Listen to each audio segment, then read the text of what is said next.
Following Charlie Kirk's killing, conservative activists have stepped in to fill the void at his organization, Turning Point USA, and complete his tour of college campuses, while building on the movement he led.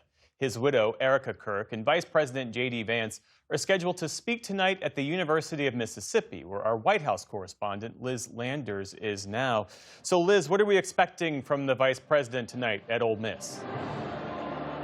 Vance is joining here at Ole Miss's campus in Oxford, Mississippi today for this event. And Erica Kirk, after Charlie Kirk was killed in September, said that she wanted to continue her husband's work of these kinds of high school and college campus events. This is the lifeblood of Turning Point USA, reaching young people, teaching them, according to TPUSA, about faith, freedom, family. She will be here tonight joining the vice president. We are actually expecting him to take questions from the audience, like Charlie Kirk was doing the day that he was assassinated at Utah Valley University in September. And Liz, as you say, I know you've been speaking with students there all day. What have they been telling you?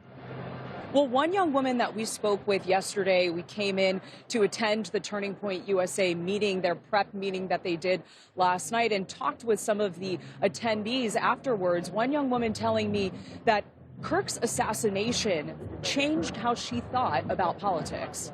Before Charlie Kirk's assassination, I wasn't in Turning Point USA.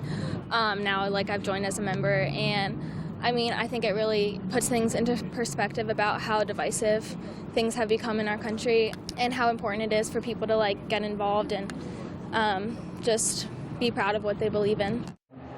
Mary Kate was one of several young women that we spoke with on campus here. We're not seeing the gender divide that is playing out some in national polling. There are just as many conservative women, if not more women, in some of these meetings that we've seen that TPUSA is doing and the organizing that we're seeing here on campus, as there are young men. We spoke with one of the young men who's involved in TPUSA here on campus, Sean. He's from this area. He said he grew up with liberal parents, but since he's come to Ole Miss, that he has joined a number of conservative groups. Despite everyone telling me that groups like these are full of hate and filled with people who just want to shoot you down and, just racist and all the other words. Ever since I've went to these meetings, it has been the complete opposite. I have never met a more welcoming group of people who want nothing more than to share ideas and, have a good time and focus on change, not just, talking. We need to go out and do things. And Sean, like everybody else that we have spoken with while we have been here on campus in the last 2 days, also talked about his strong faith, Christianity, and how Charlie Kirk's message talking about faith, God, that is also a big part of why he was drawn to TPUSA. Jeff? What about the college Democrats? Have they had any semblance of a presence on campus today? Understanding this is Mississippi.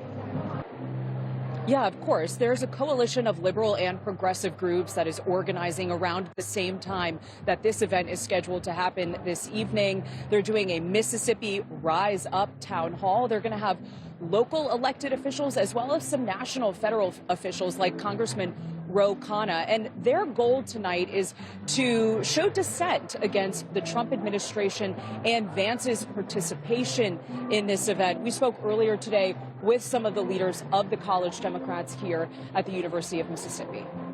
My belief is that this event hosted by TPUSA is not going to be a constructive place for dialogue and a safe place for any of us to speak out about our beliefs and our dissent against the Trump administration. So I think this is a really fantastic opportunity for our folks to come together and speak out in a safe space.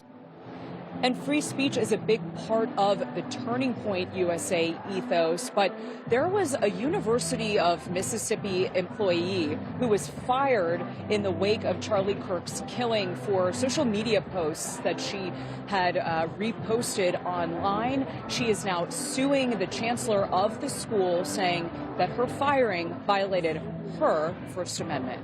Jeff? Liz Landers in Oxford, Mississippi for us tonight on the campus of the University of Mississippi. Liz, our thanks to you.